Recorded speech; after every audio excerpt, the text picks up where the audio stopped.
Hola, ¿cómo estás? Espero que muy bien.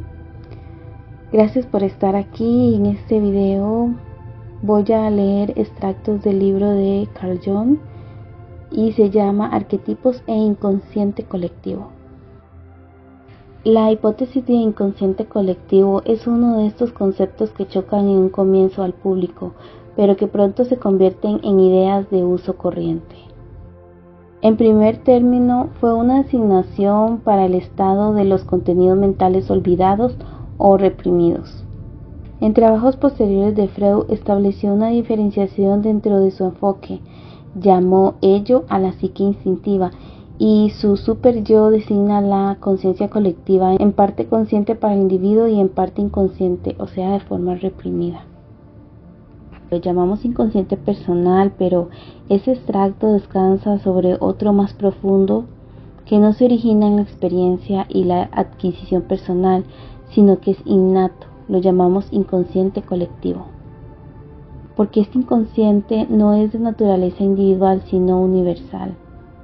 En contraste con la psique individual, tiene contenidos y modos de comportamientos que son los mismos en todas partes y en todos los individuos. En otras palabras, es idéntico a sí mismo en todos los hombres y constituye así un fundamento anímico de naturaleza suprapersonal existente en todo hombre. Los contenidos del inconsciente colectivo son tipos arcaicos o, mejor dicho, primitivos. En las doctrinas triviales primitivas aparecen los arquetipos en una peculiar modificación. En verdad, aquí ya no son contenidos del inconsciente colectivo, sino que se han transformado en fórmulas conscientes que son transmitidas por la tradición, en general bajo la forma de doctrina secreta, la cual es una expresión típica de la transmisión de contenidos colectivos originalmente precedentes de lo inconsciente. Otra expresión muy conocida de los arquetipos es el mito y la leyenda, pero también en estos casos trátese de forma específicamente configurada que se han transmitido a través de largos lapsos. Por lo tanto, el concepto arquetipo solamente puede aplicarse a las representaciones colectivas, ya que en verdad designa contenidos psíquicos no sometidos aún a la elaboración del consciente alguna, y representa entonces un dato psíquico todavía inmediato. El arquetipo difiere no poco de la formulación histórica constituida o elaborada. Su manifestación inmediata se produce en los sueños y visiones. Es mucho más individual, incomprensible o ingenuamente que, por ejemplo, en el mito. Contenido inconsciente. El arquetipo representa especialmente que al ser percibido cambia de acuerdo con cada conciencia individual en que surge.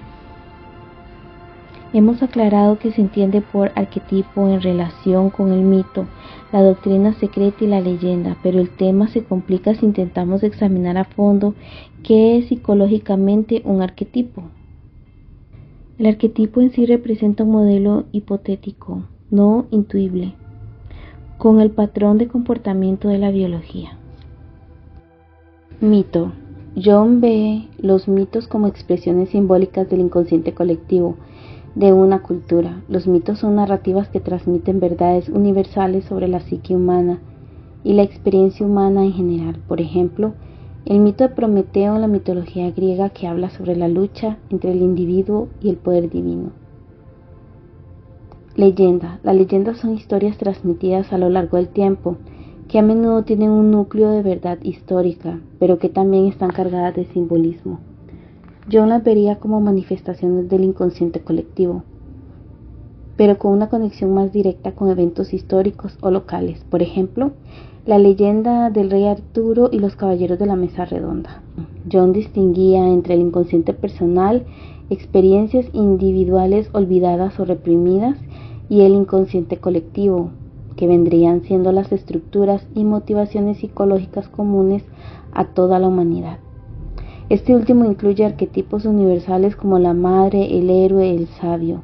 Ejemplo, el arquetipo del héroe se manifiesta en historias y mitos de individuos que realizan hazañas extraordinarias para salvar a su comunidad. Los mitos son expresiones simbólicas del inconsciente colectivo. Las leyendas son narrativas que pueden tener una base histórica, pero están imbuidas de simbolismo inconsciente. Los mitos son expresiones simbólicas del inconsciente colectivo. Las leyendas son narrativas que pueden tener una base histórica, pero están imbuidas en simbolismo, y el inconsciente de Jung abarca tanto el inconsciente personal como el colectivo, que influyen en la creación y transmisión de mitos y leyendas. La investigación sobre los mitos se ha conformado hasta ahora con representaciones solares, lunares, meteorológicas, vegetales y con otras nociones auxiliares. Nadie ha entrado en considerar la idea de que los mitos son ante todo manifestaciones psíquicas que reflejan la naturaleza del alma, porque le importa al primitivo una explicación objetiva de las cosas que percibe. Tiene en cambio una imperiosa necesidad, o mejor dicho, su psique inconsciente tiene un impulso invencible que lo lleva a asimilar al acontecer psíquico todas las experiencias sensoriales externas. No le basta al primitivo con ver la salida y la puesta del sol, sino que esta observación exterior debe ser al mismo tiempo un acontecer psíquico. El sol debe representar el destino de un dios o un héroe, el cual en realidad no vive sino en el alma del hombre. Todos los procesos naturales convertidos en mitos, como el verano, el invierno, las fases lunares, la época de las lluvias, etc., no son sino alegorías.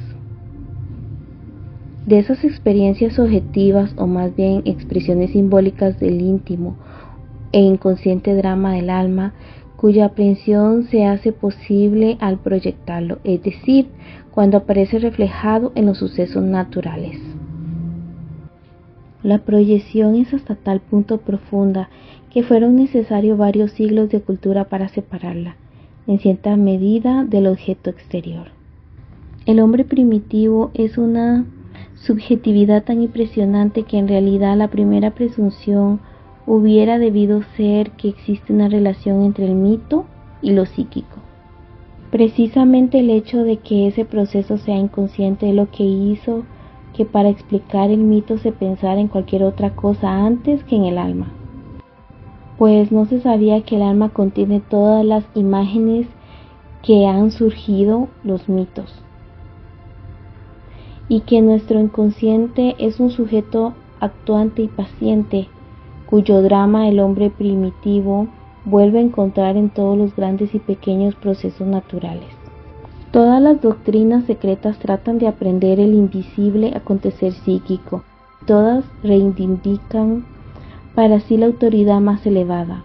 Lo que es verdad en el caso de esas doctrinas primitivas es más verdadero aún en el caso de las religiones mundiales predominantes.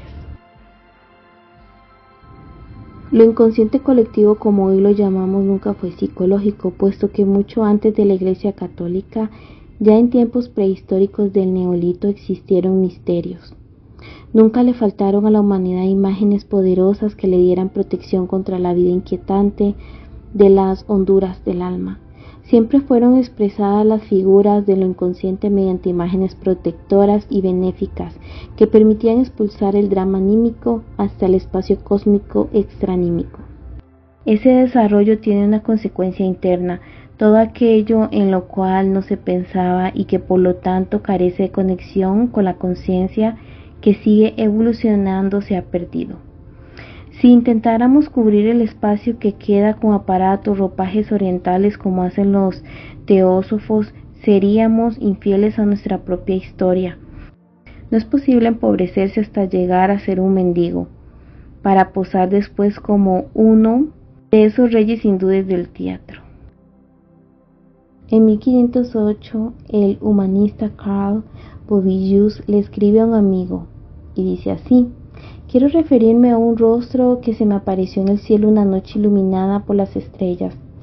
Estando él entregado a la plegaria y la meditación, vio entonces una figura de un rostro humano, con una expresión llena de ira y amenazas. Esa interpretación concuerda admirablemente con la amplificación moderna por medio del Apocalipsis 1:13. También debemos señalar otras visiones. El símbolo de la rueda en el llamado Tratado del Peregrino. El hermano Nicolaus mostraba a los peregrinos que lo visitaban la imagen de la rueda. Evidentemente la imagen lo había preocupado. El interés del hermano por la imagen de la rueda debía de tener algún motivo. Las visiones de ese tipo provocan a menudo caos y disolución, el corazón que salta hecho pedazos. La experiencia enseña que el círculo protector, el mandala, es el viejo antídoto contra los estados caóticos del espíritu. Por eso es muy comprensible que el hermano estuviera fascinado por el símbolo de la rueda. Asimismo, la interpretación de la visión horrorosa como vivencia de Dios podría no ser desacertada. Un teólogo protestante tuvo repetidas veces el mismo sueño. Se encuentra en una pendiente, abajo hay un profundo valle y en este un lago oscuro. Sabía en el sueño que hasta ese momento algo le había impedido acercarse al lago, pero esta vez resuelve llegar hasta el agua. A medida que se acerca a la orilla, todo se vuelve más oscuro e inquietante y de repente una ráfaga de viento se desliza rápidamente por la superficie del agua. En ese momento se siente poseído por el pánico y despierta. Ese sueño muestra el simbolismo natural. El soñador desciende a sus propias profundidades y el camino lo conduce a unas aguas misteriosas. Ahí ocurre el milagro del lago de Bethesda. Desciende un ángel y agita las aguas, que entonces adquiere un poder curativo. Es necesario el descenso del hombre hasta el lago para provocar el milagro, como todo aquello que no es causado por uno mismo o cuya causa se desconoce. Asimismo se pone en manifiesto una presencia invisible, para la cual el espíritu siempre fue solo algo en que uno cree, algo en que uno hace, algo que está en los libros o del cual la gente habla. Por ello, cuando se manifiesta espontáneamente, se le ve como un espectro y el entendimiento ingenuo expresa de un miedo primitivo. El agua es el símbolo más corriente del inconsciente. El lago en el valle es lo inconsciente, que en cierto modo está dentro de la conciencia, por lo cual es también designado con frecuencias como lo subconsciente. El agua es el espíritu del valle, el dragón del agua del Tao, cuya naturaleza es similar al agua y el yang integrado por el yin. Psicológicamente, el agua quiere decir espíritu que se ha vuelto inconsciente. Por eso el sueño del teólogo expresa con toda razón que éste junto al agua hubiera podido vivir la acción del espíritu viviente como una curación milagrosa en el lago de Bethesda. El descenso a las profundidades parece preceder siempre al descenso. Así, por ejemplo, otro teólogo soñó que veía sobre la colina algo comparable al castillo del Grial. Iba por una calle en apariencia conducida justo al pie de la colina y a la subida, pero al acercarse descubrió una gran decepción, que el abismo lo separaba de la colina. Era un barranco sobrio y profundo, por el que corría agua subterránea. Pero el panorama no tenía nada atractivo y el soñador despertó. En esta profundidad amenaza el peligro que el prudente evita, aunque con ello pierde el bien que un atrevimiento valeroso pero imprudente hubiera hecho posible alcanzar. El arquetipo de la madre tiene, como todo arquetipo, una cantidad casi imprescindible de aspectos.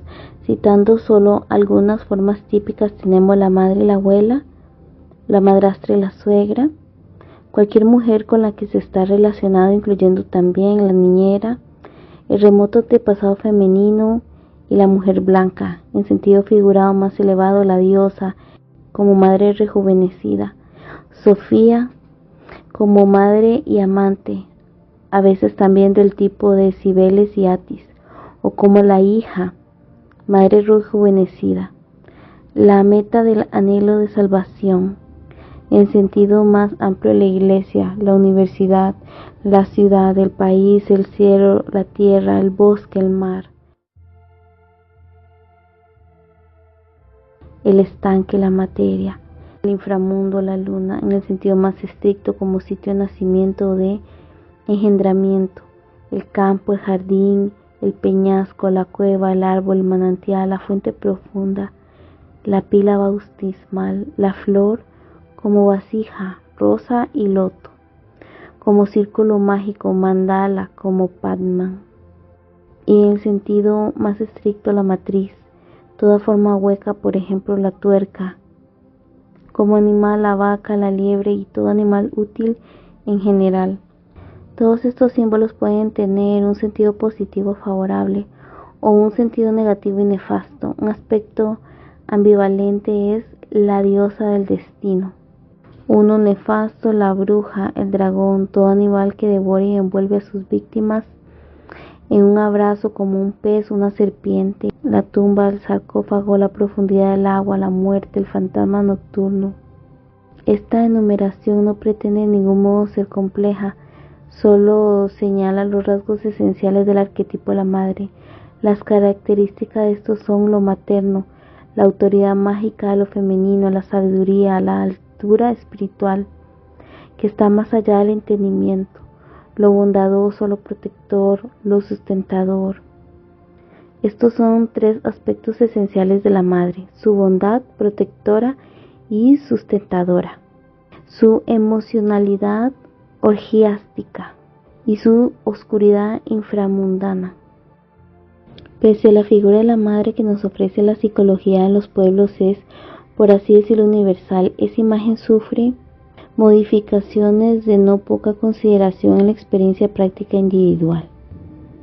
Con esto quiero decir que todos esos efectos de la madre sobre la psique infantil pintados por la literatura no provienen meramente de la madre personal, sino más bien del arquetipo proyectado sobre la madre. Los contenidos de las fantasías anormales solo en parte deben vincularse con la madre personal, puesto que a menudo contienen manifestaciones claras e inconfundibles que van mucho más allá de lo que podrá atribuirse a una madre personal real. Esto se ve especialmente cuando se trata de creaciones claramente mitológicas, tal como ocurre con frecuencia en las fobias infantiles, en la que la madre aparece como animal, bruja, fantasma, devoradora de hombres, hermafrodita y otras cosas semejantes.